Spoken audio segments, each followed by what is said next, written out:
Bharatiya Janata party वर्तमान में भारत की सबसे बड़ी पार्टी। प्रधानमंत्री नरेंद्र मोदी के मजबूत नेतृत्व में अभी बीजेपी की ही सरकार है।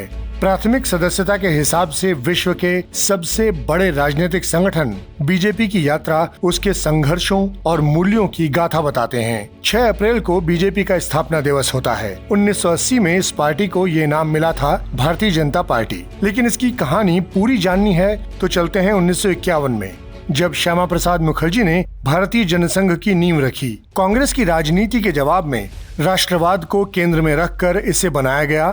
यही बीजेपी का मूल है। जनसंघ को राष्ट्रीय स्वयंसेवक संघ आरएसएस की राजनीतिक शाखा के रूप में भी पहचाना गया। आपातकाल के बाद 1977 में भारतीय जनसंघ का कुछ अन्य दलों में विलय हुआ और जन्म लिया जनता पार्टी ने। लेकिन 3 वर्ष बाद 1980 में इसका विघटन हुआ और इसी के साथ अस्तित्व में आई भारतीय जनता पार्टी। शुरुआत में बीजेपी के लिए राह कठिन थी। उस समय की सबसे सशक्त और सबसे बड़ी पार्टी कांग्रेस के सामने 1984 के चुनाव में बीजेपी को मात्र 2 सीटें मिली। बीजेपी ने अपने चरैवेती के मूल मंत्र को साध लिया था और 1996 में वो समय भी आया जब बीजेपी भारतीय संसद में सबसे बड़ी पार्टी के रूप में उभरी।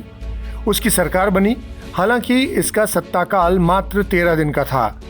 1998 के आम चुनाव के बाद बीजेपी के नेतृत्व में राष्ट्रीय जनतांत्रिक गठबंधन एनडीए का गठन हुआ। अटल बिहारी वाजपेयी प्रधानमंत्री बने, लेकिन सरकार सिर्फ 1 साल चली।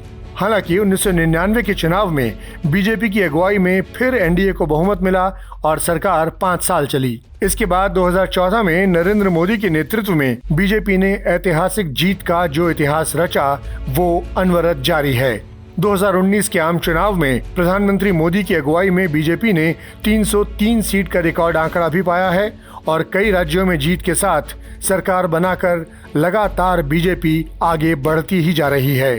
कैसा लगा आपको ये वीडियो? कमेंट बॉक्स में रिएक्शन जरूर दें और सब्सक्राइब करें हमारा चैनल आज तक।